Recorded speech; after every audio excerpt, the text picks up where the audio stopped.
Hey everybody.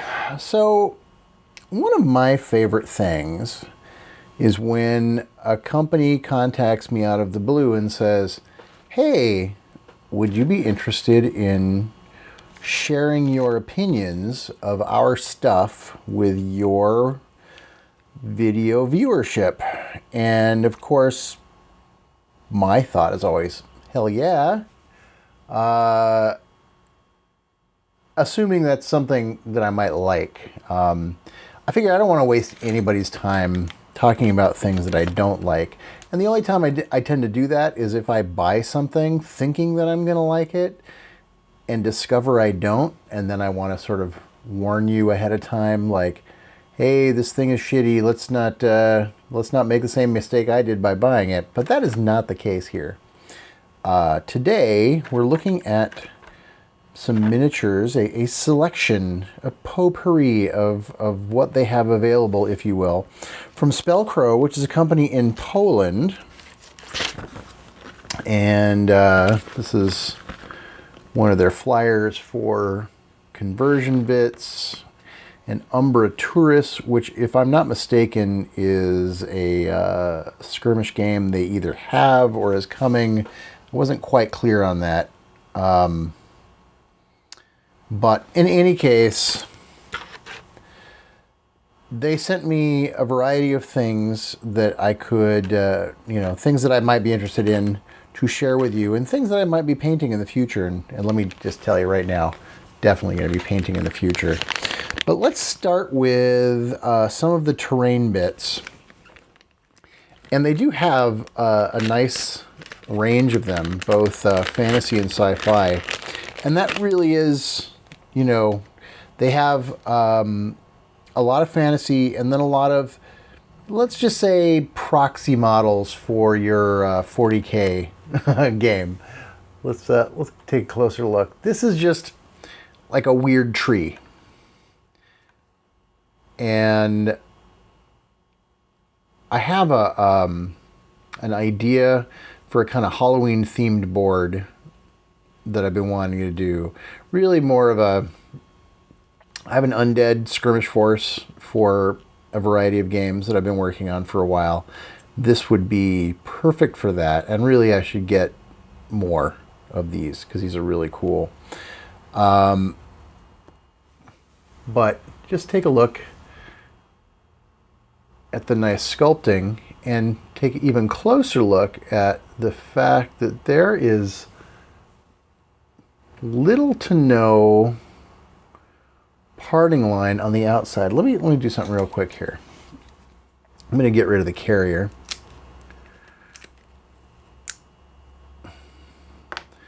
So that we can kind of see better. Oh, it's a little void inside there.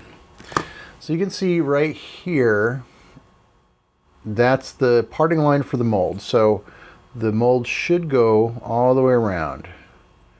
And you can kind of see the line there. Really faint. It does come up around. It kind of disappears in spots. And then on this side, I don't see it at all. It just vanishes. Which is great. Which leads me to believe that maybe this mold is just cut right here, opened up and pulled out. And that would keep... or actually the other way, cut here, opened up and pulled out, which would leave no parting on this side, no parting line, which is really cool. Hard on the mold, but great for you and I, because we get to benefit from the fact that there's very little to clean up there. So there's that one thing. This is like a little destroyed, like the corner of a destroyed, well, let's back up a little bit. Here we go.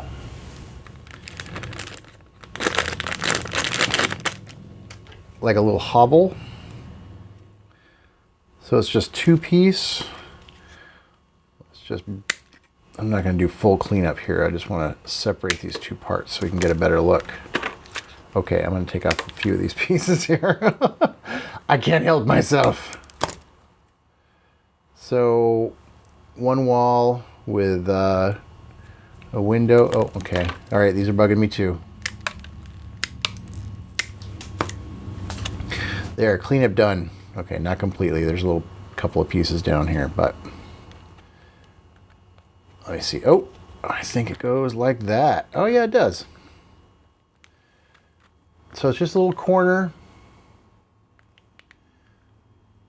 And then you've got the remains of like a little burned out hobble. Simple, straightforward, easy to use. You can have this primed and painted in under an hour. And you got a cool little terrain piece that goes in your goes on your table. Now let's take a look at a couple of the SciFi bits. Let's do these first. So these are nice, just basic cover pieces. Lots of detail. I love the little barrels on here, the little kind of high-tech barrels, and that looks vaguely familiar. And boxes, las rifle of some sort. Real simple, real straightforward. Man, these are clean castings. I mean, just super, super clean. Of course, with these, okay, here's a little secret. Something like this is an open face mold, right? So this is, my fingers represent the mold. Pour the resin in here. When it's all done, you pull it straight out. No mold lines. So that's how you get, like, you know, perfectly devoid of mold lines. But they're wonderful. But the other secret to that is you got to make sure that you don't have many or any undercuts on your pieces here. You're just going to tear up your mold every time you pull a piece. And I don't see any evidence of that. And this seems to have been well thought out to not have any problems like that. I can only see like this part right here. So you can point this out a little better. Right there, that'd be a little undercut. You can kind of see there was a little bit of hanging resin there from where the mold was starting to get old. And you're going to have a little bit there and there, but not so much. That's not really a problem. But they're just amazingly clean castings.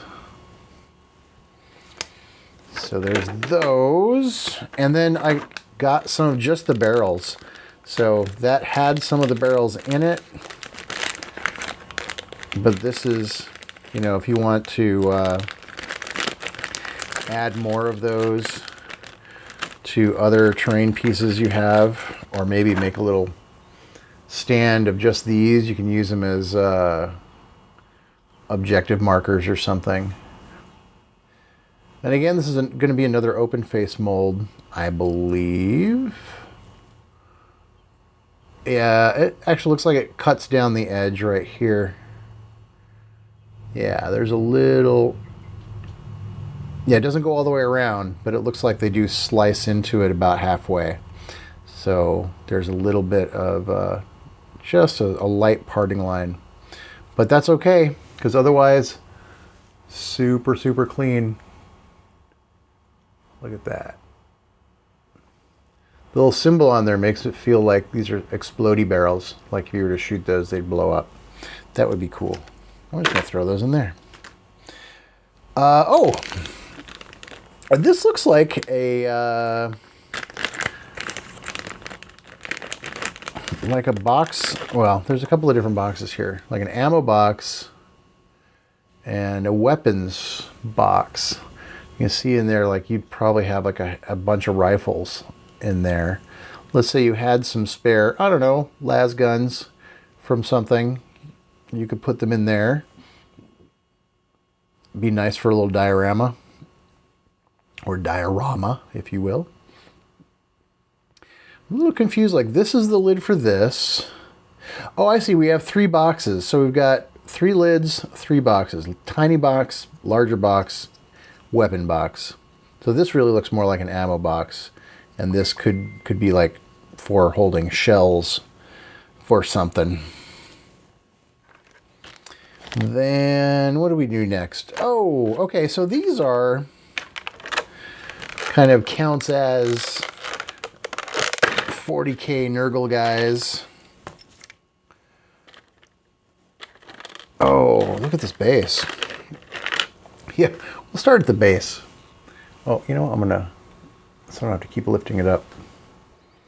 That is, I don't know what's going on with there, but there's like weird fungal growths or something, which is really fun.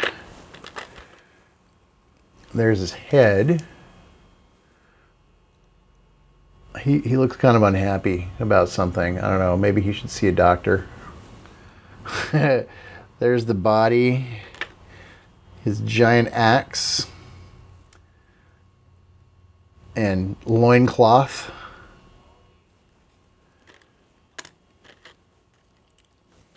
Legs and arm. And as you can see, the detail in the sculpting is really nice. The casting is fantastic.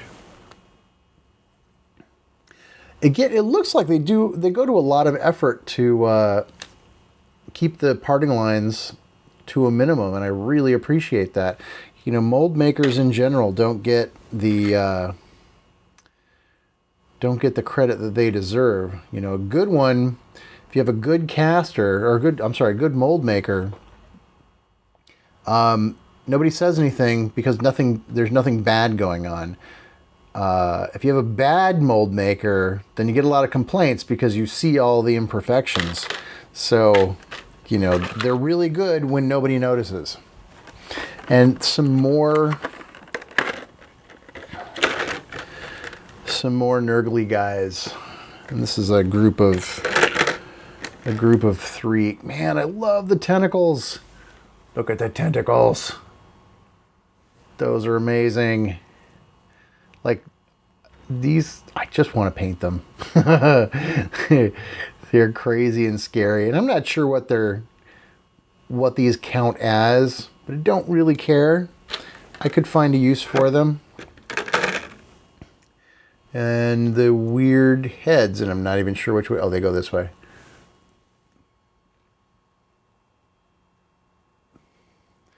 Weird, freaky heads. So, you know, when I first became aware of Spellcrow, it was because they had these cool, I saw pictures of, and I'll see if I can find it, pictures of these cool pumpkin head guys. And so I ended up getting a couple of those. And of course you can see these are cast in metal and not in the resin as the rest of these stuff. And there's a couple of things in here that are a little weird, like this little trailing piece here. I mean, I know it has to be there. Oh, that wasn't as bad as I thought. Okay. Never mind. Crisis averted. But they are really cool. And again, let's see if we can find that picture. They're so cool painted up. And again, Halloween theme board. Maybe go with my undead guys. They are super cool. They'd be really fun to have in there. I got another one in here, I think, too.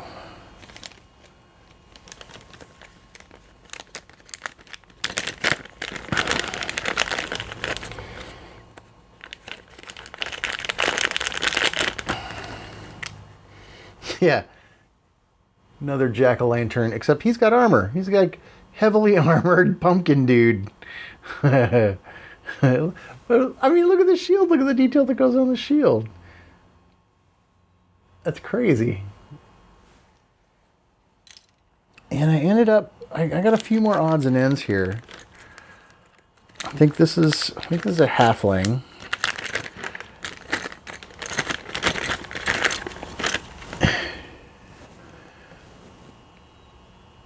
Yeah, and what I like about some of their designs here, they're very reminiscent of early GW minis. Like this is very, very, it's got that fun chunky detail of, 80s or 90s era Warhammer mini.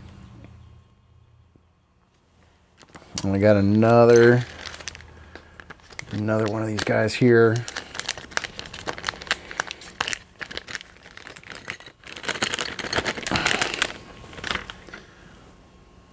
Look at that. This guy, if this guy doesn't say, 1986 vintage Citadel Mini, nothing does. I mean, he's got a hunchback. He's carrying a stick. This dude's awesome. I love it. I mean, he's one. I'd just paint him just for fun. Even if I had nothing else to do with him. He's got so much character in his face and his body. In his position. Ugh. He's a great. And then my last one here. This is... I don't even remember what this is. Let's have a look and discover.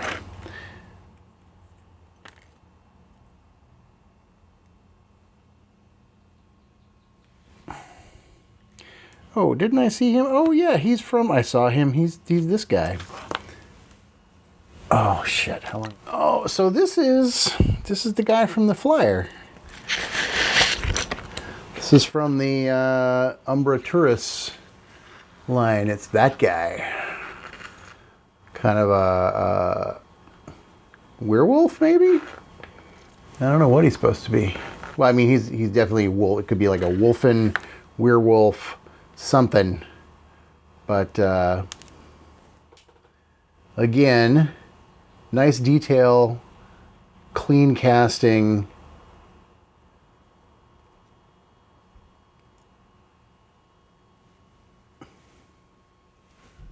Whoop. There we go.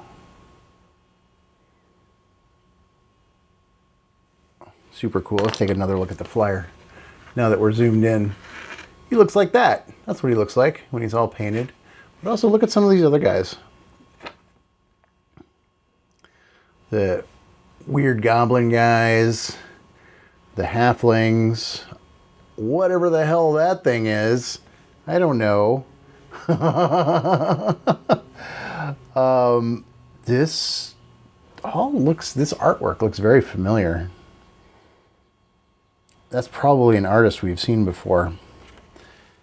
In any case, they actually have a really big line of conversion bits, mostly for your, proxy 40K stuff, or things to do, make your armies a little more unique because you got stuff on there that you don't normally see on them.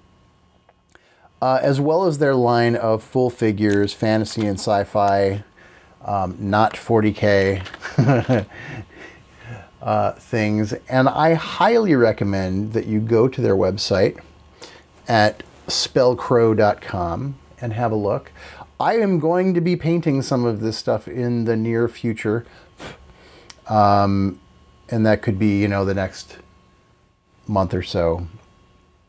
I'm not sure where I'm going to start first, but probably maybe terrain bits or maybe Nergal guys. I'm not sure. Love this guy so much with his tentacles. Anyway, but that's it. That's the sort of showcase of all of the stuff they sent me, and I'm excited by it. I'm happy to have them as a new source of cool minis, and I want all of them. So, yeah. So take a look. Look at that. See these boxes here? You can get them separate. It's like everything that you see in here is stuff that you could buy as a bit piece. Anyway, that's it. That's enough for now, I think. I will speak with you all later. Here, let's do this. Bye. Bye. Bye. See ya.